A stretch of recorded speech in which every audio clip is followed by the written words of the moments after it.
Park Day stood in the transport bay of Station Vela 9 and looked at the datapad in his hands. He read the words 3 times because he could not believe them. His job assignment was simple. It said only 2 words: Dragon Feeder. He had trained for 6 years at the best cooking school on Earth. He had worked in the orbital colonies, preparing meals for thousands of workers. He knew how to make food that could bring tears to a grown man's eyes. And now, after traveling 3 months across the galaxy to join the Galactic Concorde's research station, they wanted him to feed dragons. A tall alien with blue skin and 4 arms walked past him. The alien looked at Day's assignment and made a sound that might have been laughter. "Human got the dragon job," the alien said to its companion. "How fitting." Day said nothing. He had learned in his first week among the stars that humans were not respected here. The Galactic Concorde had 12 member species, and all of them had been traveling between stars for thousands of years. Humans had only discovered faster-than-light travel 60 years ago. To the other species, humans were like children who had just learned to walk. He picked up his small bag of belongings and followed the signs to the human quarters. The station was massive, larger than any city Day had ever seen. It floated at the edge of known space, far from any planet or sun. The walls were made of a metal that glowed with soft light, and the air smelled like nothing at all. The human quarters were small. There were only 15 humans on a station of 3,000 beings. Day found his room, which was barely big enough for a bed and a small desk. He sat down and stared at the wall. A knock came at his door. When he opened it, he found a young woman with short black hair and kind eyes. She smiled at him, and it was the first real smile he had seen since leaving Earth. "You must be the new guy," she said. "I am Yuna. I work in engineering. Well, I clean the engineering bay. But I like to say I work in engineering." Day shook her hand. "Park Day. I am supposed to be a chef, but they have made me a dragon feeder." Yuna's smile faded a little. "Ah, that job." She stepped inside without asking and sat on his bed. The last 3 people who had that job quit within a month. One of them had to be sent home because he could not stop shaking. "Why?" Day asked. "What is so terrible about it? Have you ever seen a void serpent?" Day shook his head. "They are dragons," Yuna said. "Real dragons. Not the small lizards from old Earth stories. These are creatures the size of mountains. They are made of darkness and fire, and they are older than most stars. The Concorde captured them long ago and keeps them here for study. They think the dragons could be weapons someday. And I have to feed them? You have to press a button that releases energy into their cage. That is all. The job is simple. But," Yuna paused, "being near them changes people. They are so big and so old. Standing before them, you feel like nothing, like dust." Day thought about this. He had felt like nothing many times since coming to space. Perhaps the dragons would not be so different from the aliens who looked at him with contempt. The next morning, he reported to the containment facility. A female alien named Commander Tova met him at the entrance. She was of the Helix species, with silver skin and eyes that had no pupils. She looked at Day the way someone might look at an insect. "You are the new feeder," she said. It was not a question. "Yes, Commander. The job is simple. The void serpents require 300 terajoules of energy each day. You will deliver this energy in 6 feeding cycles. You will press the release button at the designated times. You will not deviate from the schedule. You will not attempt to interact with the creatures. You will not approach the containment barrier. Do you understand?" "Yes, Commander." "Good. Follow me." She led him through a series of doors, each one larger than the last. The air grew warmer as they walked, and Day began to feel a strange pressure in his chest. It was not painful, but it was there, like a hand pressing gently against his heart. Then Commander Tova opened the final door, and Day saw the dragons. His legs stopped working. His breath caught in his throat. His mind went completely blank. They were enormous. The word did not do them justice. They were so large that Day could not see where they began or ended. Their bodies were made of scales that looked like the night sky, black and deep and filled with distant stars. Between the scales, golden light flowed like lava, pulsing with a slow rhythm that might have been breathing. There were 7 of them, coiled in a space that should not have been able to hold them. The containment field shimmered around them, a wall of energy that separated their world from his. One of the dragons turned its head. Its eye was larger than Day's entire body. It was gold, like the light in its scales, and it held a depth that made Day dizzy. Looking into that eye, he felt the weight of 1,000,000 years pressing down on him. "The feeding console is there," Commander Tova said, pointing to a small panel near the barrier. "Press the button when the timer reaches 0. Do not do anything else." She left him alone. Day stood there for a long time, unable to move. The dragons did not seem to notice him. They floated in their prison like clouds of living darkness, their golden light flickering slowly. Finally, the timer on the console began to count down. When it reached 0, Day pressed the button. Energy poured from the emitters around the containment field, a river of blue light that flowed into the dragon's space. The creatures opened their mouths and consumed the energy. They did not seem to enjoy it. They did not seem to feel anything at all. They simply ate, because that was what they were supposed to do. But one dragon was different. It was smaller than the others, though still larger than any building Day had ever seen. While its brothers and sisters fed, this one did not move. It simply watched Day with its golden eyes. There was something in that gaze. Day could not name it, but he felt it. It was not hunger or anger or curiosity. It was something older, something sadder. It was loneliness. Day finished his shift and returned to his quarters. He could not sleep that night. Every time he closed his eyes, he saw that dragon watching him, and he wondered, for the first time, what it felt like to be so big, so old, and so completely alone. 3 weeks passed, and Park Day learned the rhythm of his new life. He woke early, ate a small breakfast in the human mess hall, and walked to the containment facility. He pressed the buttons 6 times each day. He watched the dragons eat. Then he returned to his quarters and tried to sleep. It was a simple life, but it was not an easy one. The dragons haunted his thoughts. Not because they were frightening, though they were. Not because they were powerful, though they were that too. They haunted him because something was wrong with them, and nobody seemed to care. Day noticed it on his 5th day. The dragon's light was dimmer than it had been when he first arrived. The golden glow between their scales had faded, just a little. By the end of the 2nd week, the change was clear. They were growing darker. He asked Commander Tova about it during one of her inspections. "The creatures are experiencing natural decay," she said without looking up from her datapad. "It happens to all captive specimens over time. Their energy output decreases. It is expected." "But why?" Day asked. "We are feeding them. They are getting enough energy." Tova finally looked at him. Her silver eyes were cold.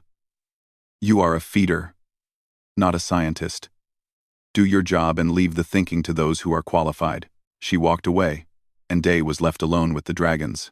That night, he went to the station's library. It was a small room filled with data terminals, and Day had never seen anyone else use it. He sat down and began to search for information about void serpents. Most of what he found was military reports. The Concord had captured the dragons over 100 years ago, hoping to use them as weapons. The creatures could destroy entire fleets with a thought. They could travel through space without ships, swimming through the void like fish through water. They were the most powerful beings ever discovered, but they could not be controlled. No matter what the scientists tried, the dragons would not obey commands. They simply existed in their prison, eating and sleeping, and slowly fading. Day kept searching. He found older records, documents from before the capture.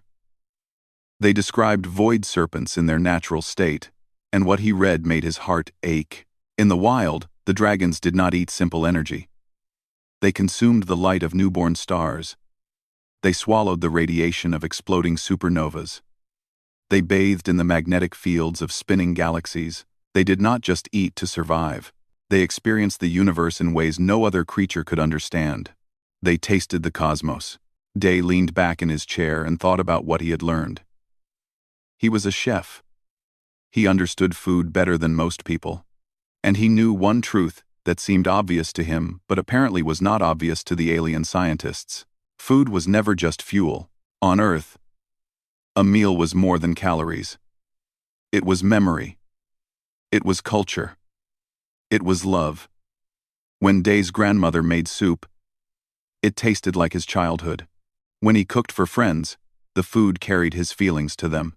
A good meal could heal a broken heart. A shared dinner could turn strangers into family. The dragons were starving, not for energy, but for meaning. The Concorde was feeding them plain fuel, the same thing every day, with no variety and no soul. It was like feeding a human nothing but nutrition paste for 100 years. Day found Yuna in the engineering bay the next morning. She was cleaning a large machine, her hands covered in grease. "I need your help," he said. Yuna looked at him with suspicion. "The last time someone said that to me, I ended up cleaning waste pipes for a week. This is different. I need access to the station's sensor arrays, the ones that record signals from space." "Why?" Day told her his theory. He explained about the dragons, about their fading light, about what they used to eat in the wild. Yuna listened without interrupting, her expression slowly changing from doubt to interest. "You think they are sad?" she said when he finished. "You think the dragons are depressed because their food is boring?" "I think they are dying," Day said, slowly, but dying. "And I think I can help them." Yuna was quiet for a long moment. Then she smiled. "I always knew humans were crazy, but you might be the craziest one I have ever met." She wiped her hands on her uniform. "I will help you." That night, they worked together in secret. Yuna gave Day access to the station's archive of cosmic signals. There were thousands of recordings. The radio pulses of distant pulsars, the light signatures of binary stars, the ancient radiation. From the beginning of the universe itself, Day studied them like recipes. He learned their patterns, their rhythms, their unique flavors. Then he began to plan. The next feeding cycle, Day did something he was not supposed to do. Instead of releasing the standard energy pulse, he routed one of the recordings through the feeding system. It was a simple signal, the electromagnetic echo of a supernova that had exploded 10,000 years ago. The effect was immediate. The dragons stirred, their scales rippled with light.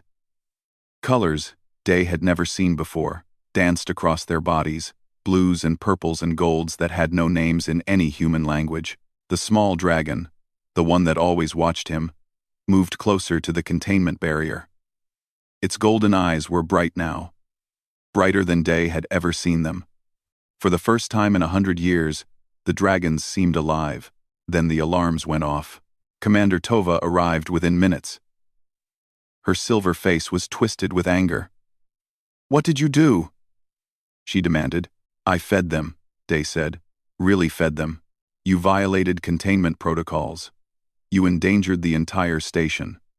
Do you have any idea what could happen if those creatures became agitated? Look at them," Day said, pointing at the dragons. "Look at how bright they are. They were dying, Commander. They were fading away. And nobody cared." Tova opened her mouth to respond, but she stopped. She turned and looked at the dragons, and even she could not deny what she saw. They were glowing. They were moving. They were more alive than they had been in decades. Before Tova could say anything else, something happened that changed everything. The small dragon pressed against the containment barrier. Its massive eye focused on Day, and suddenly, he felt something push into his mind. It was not painful. It was warm, like sunlight after a long winter. And then he saw through the dragon's eyes. He saw a memory of swimming through the heart of a young star, feeling its heat and light and raw power. He saw the birth of planets, the dance of moons, the quiet beauty of cosmic dust drifting through empty space. He saw 1,000,000 years of existence, of freedom, of joy, and he felt the dragon's loneliness. 100 years in a cage, eating tasteless energy, forgotten by a universe that had once been its home. The vision ended, and Day fell to his knees. Tears were streaming down his face. Tova stood frozen, her anger replaced by shock. "What happened?" she whispered. "What did it do to you?"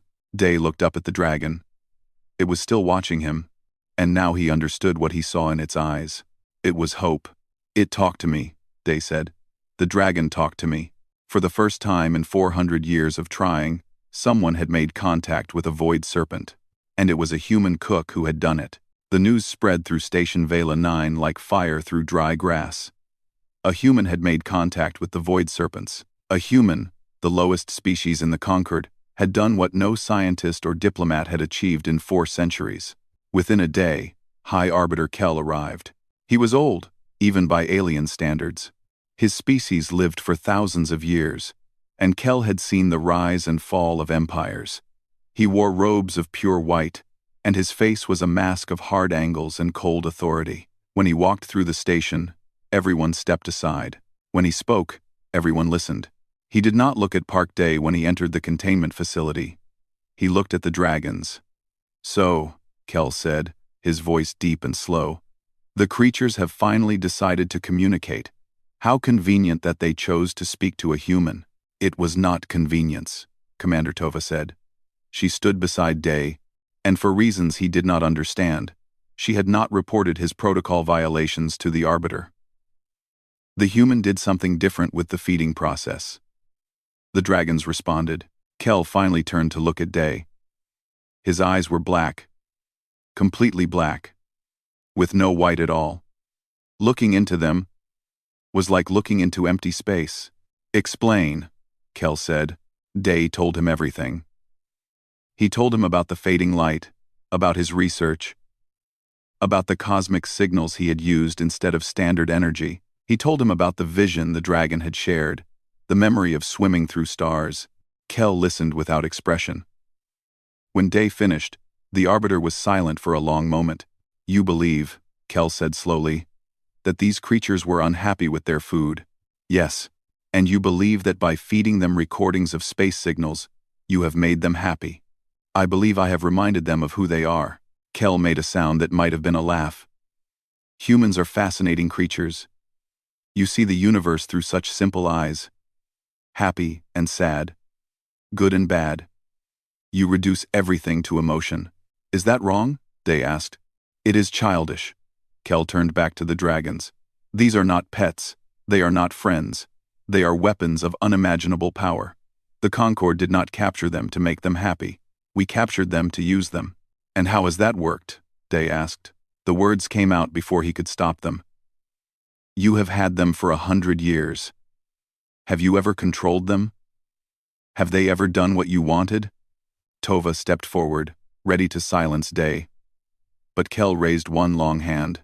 "The human speaks truth," the Arbiter said. "We have failed to control them. Perhaps." He paused, studying Day with those empty black eyes. "Perhaps a different approach is needed. You will continue your experiments. You will establish communication. And you will report everything to me." Over the next month, Day worked harder than he had ever worked in his life. With Yuna's help, he built a new feeding system. Instead of simple energy pulses, it could transmit complex signals, layered and shaped like music. He called it the composer, because that was what he did with it. He composed meals for the dragons. He started simple. A recording of a pulsar here, a bit of stellar radiation there. The dragons responded, their lights growing brighter with each feeding. They shared more memories with Day, showing him wonders he had never imagined. He saw black holes spinning in the darkness. He saw galaxies colliding in slow motion over millions of years. He saw the edge of the universe itself, where space and time became something else entirely. But Day wanted to give them more. He wanted to cook for them the way he had cooked for people back on Earth. He began to experiment. He learned that different signals had different effects on the dragons. Low-frequency waves made them calm and peaceful.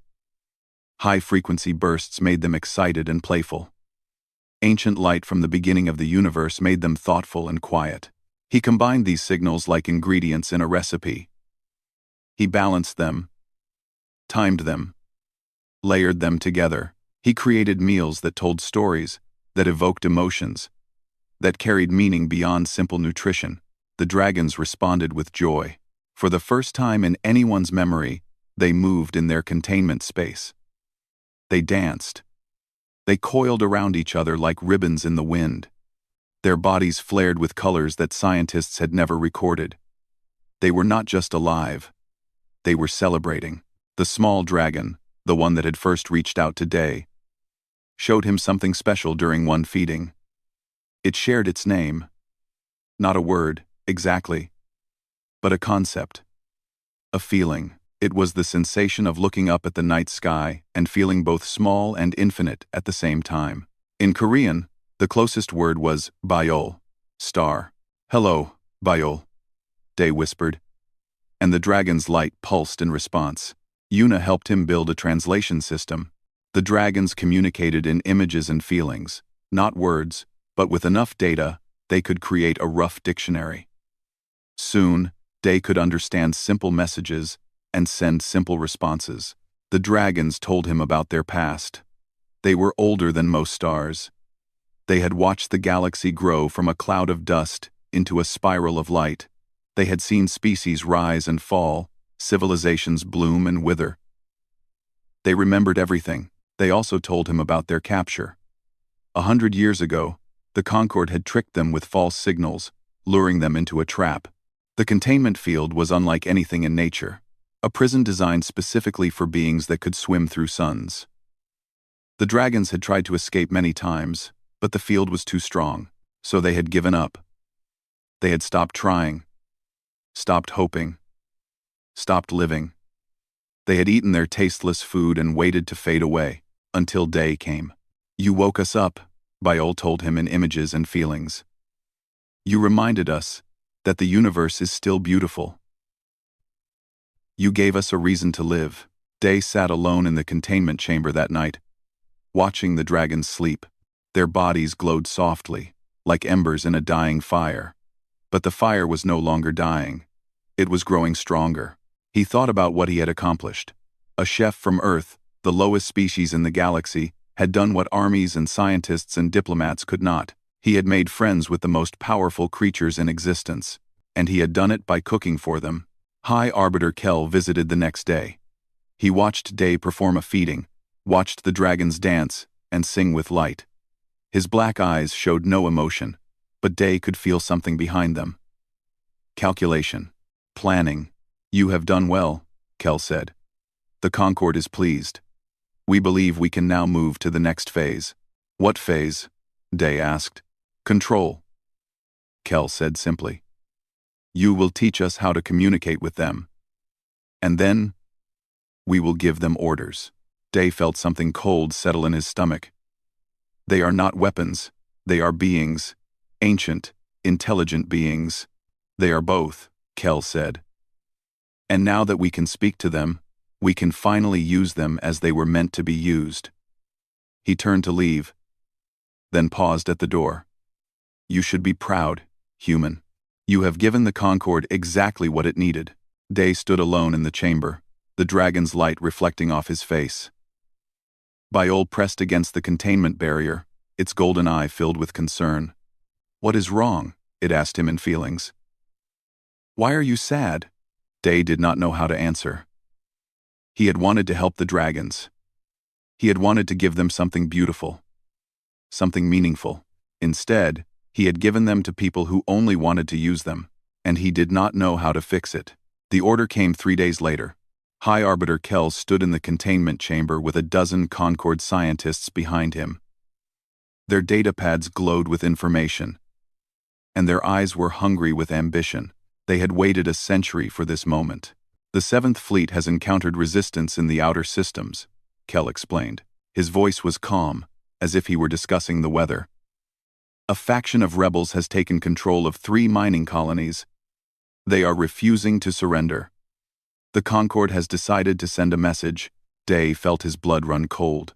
What kind of message? The Void Serpents will destroy the rebel fleet. 1 dragon should be enough. The rebels will see what happens to those who defy us, and the resistance will end. Kel turned to Day with those empty black eyes. You will tell the dragons to attack. No. The word came out before Day could think about it. It hung in the air like smoke, and everyone in the chamber went still. No? Kel repeated. His voice had not changed, but something dangerous moved behind his eyes. They are not weapons, Day said. They are ancient beings who have been imprisoned and starved for 100 years. I will not help you turn them into killers. Kel studied him for a long moment. Then he raised one hand, and 2 guards stepped forward. They were large aliens, members of a species Day did not recognize, with armored skin and weapons built into their arms. Take him to detention, Kel said. Perhaps some time alone will help him understand his place. The guards grabbed Day's arms and dragged him from the chamber. As he passed through the doors, he looked back at the dragons. Bayul was watching him, its golden eye filled with confusion and fear. I am sorry, Day thought, hoping the dragon could feel his meaning. I am so sorry. The detention cell was small and dark.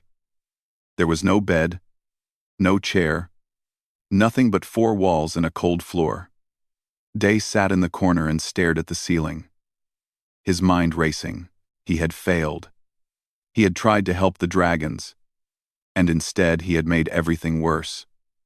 Now the Concord would use his methods to control them, to force them into battle.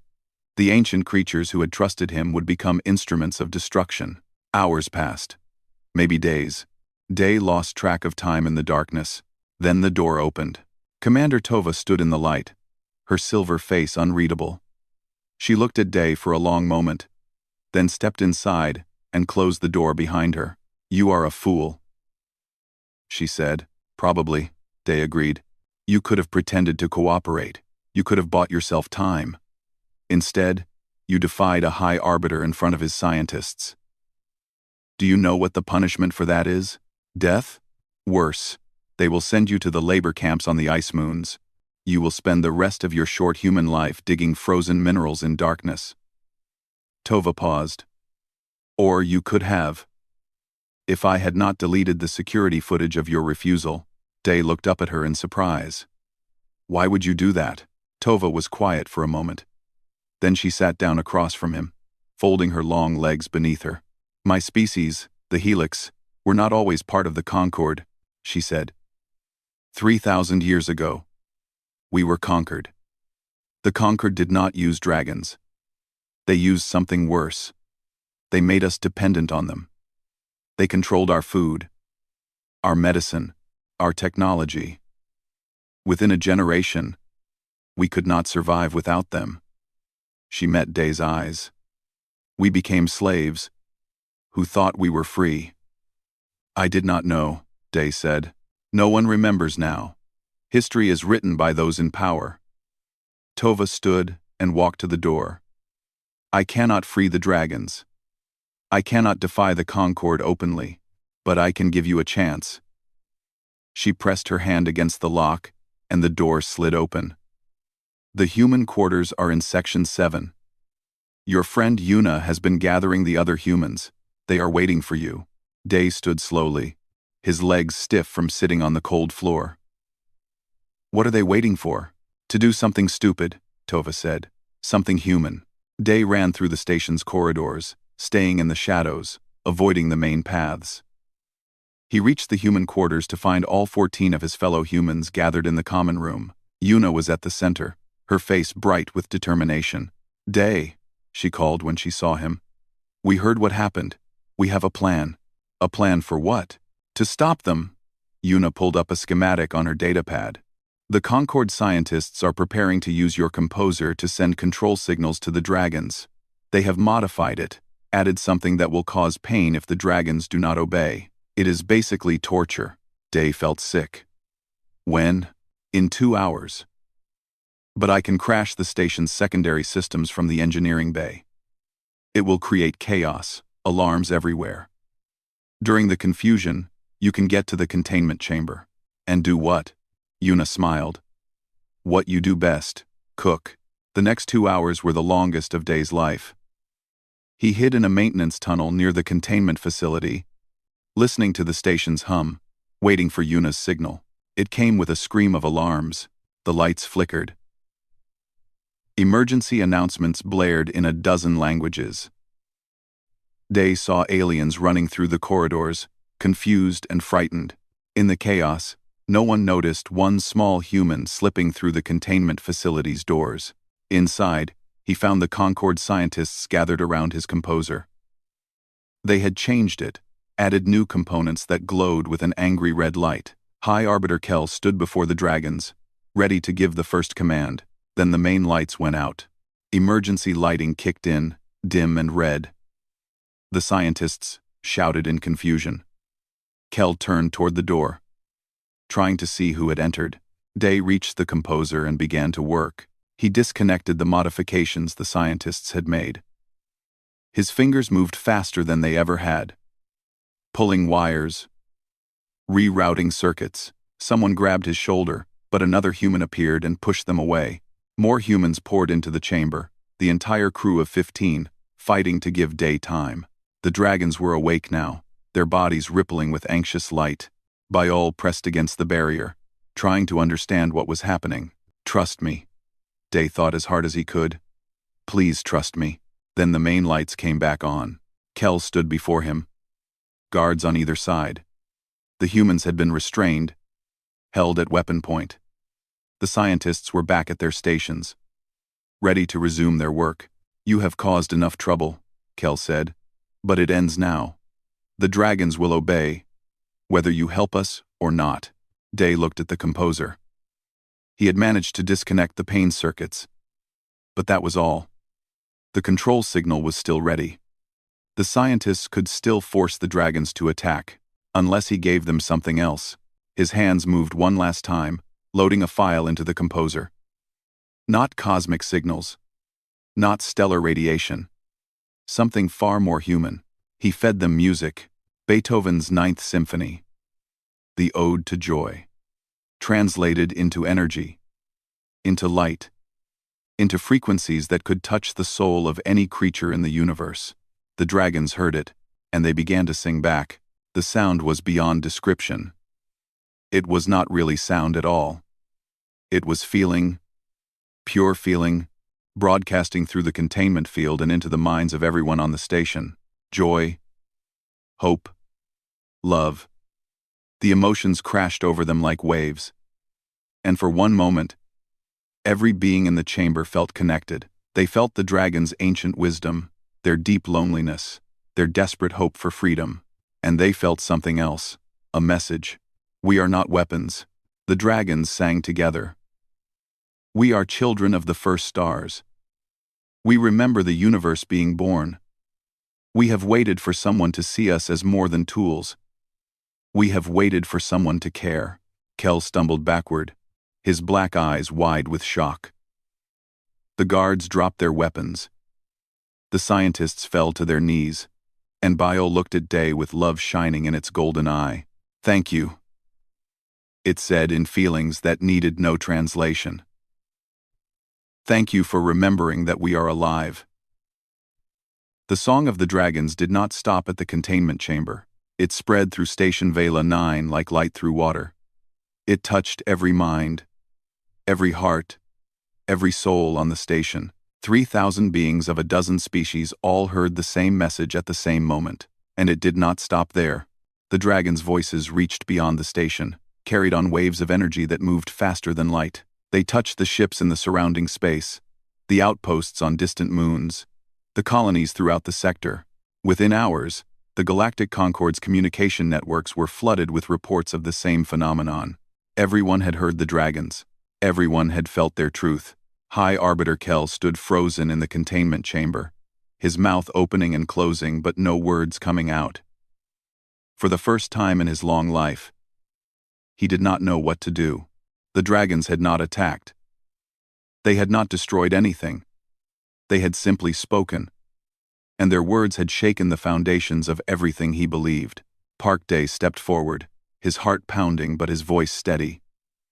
"It is over," he said. "You cannot control them. You cannot use them. The whole galaxy knows now. The dragons are not weapons. They are beings who deserve freedom." Kell's eyes focused on Day with cold fury. You think this changes anything? The Concord has rules, laws. We have held power for 10,000 years. One song will not undo that. No, agreed a new voice. Commander Tova stepped forward, her silver face calm but her eyes bright. One song will not. But this will. She held up her data pad.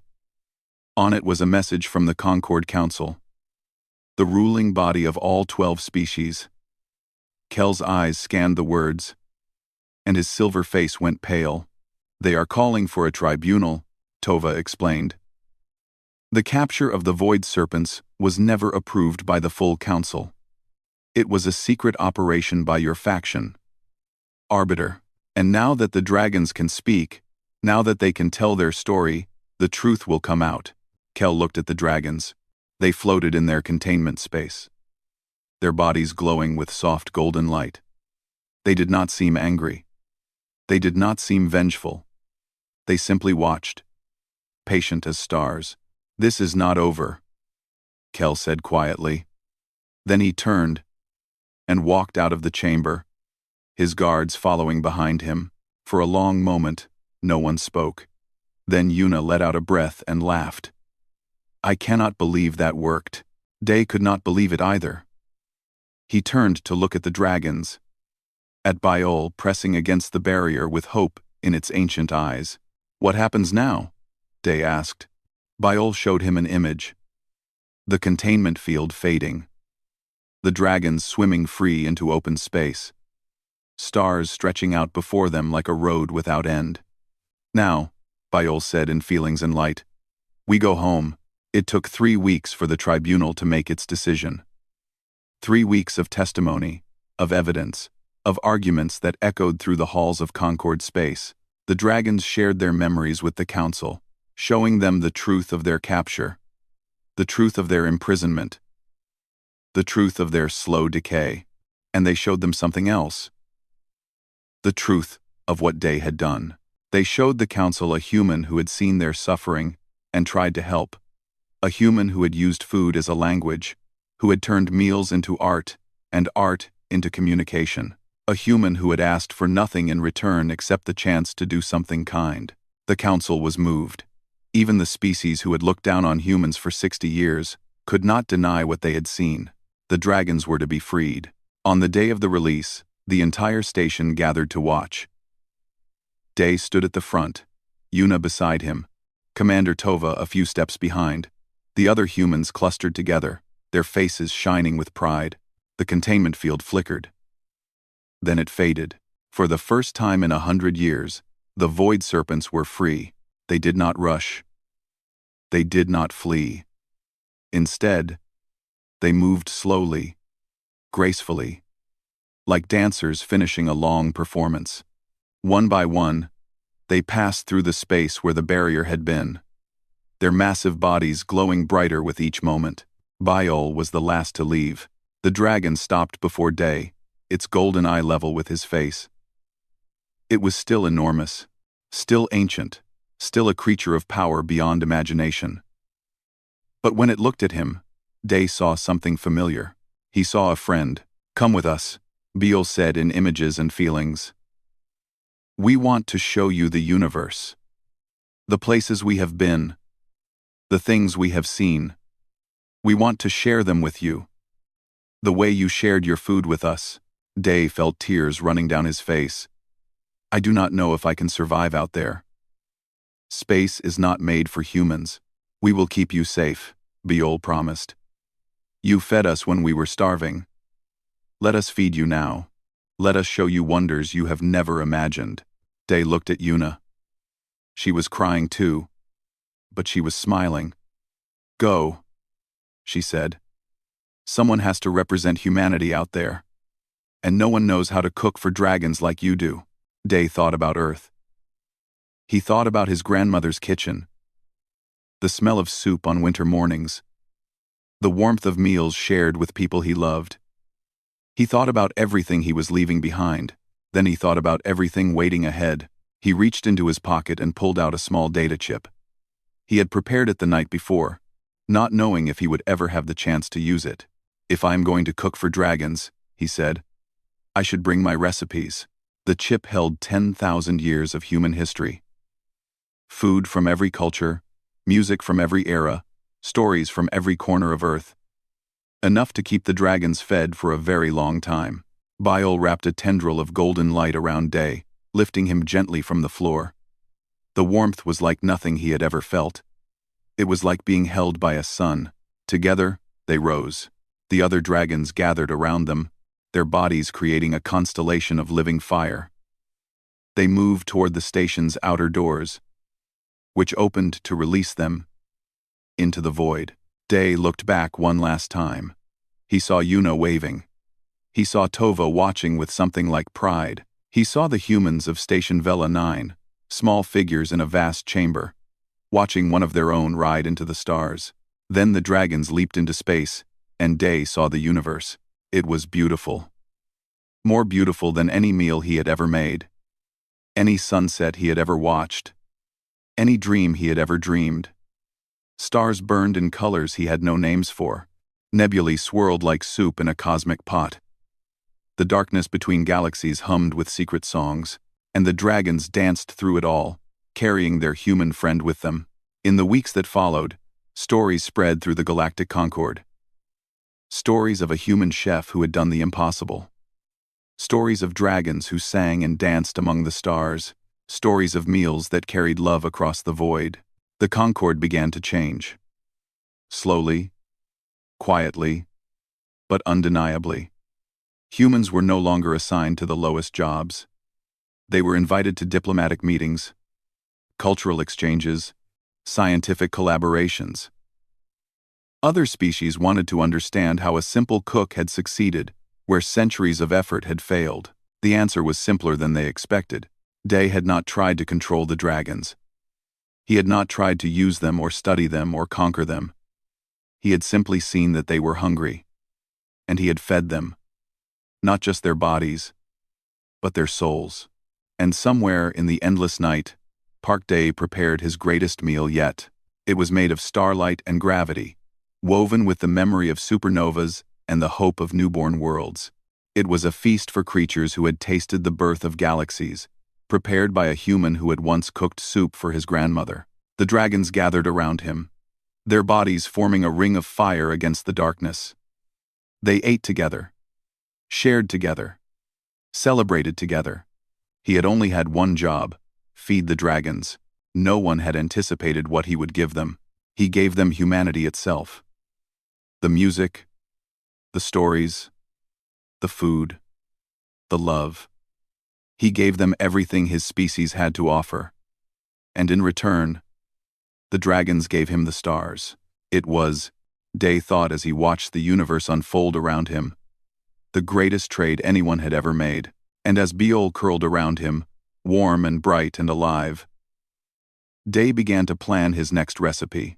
After all, the universe was very large, and the dragons were always hungry.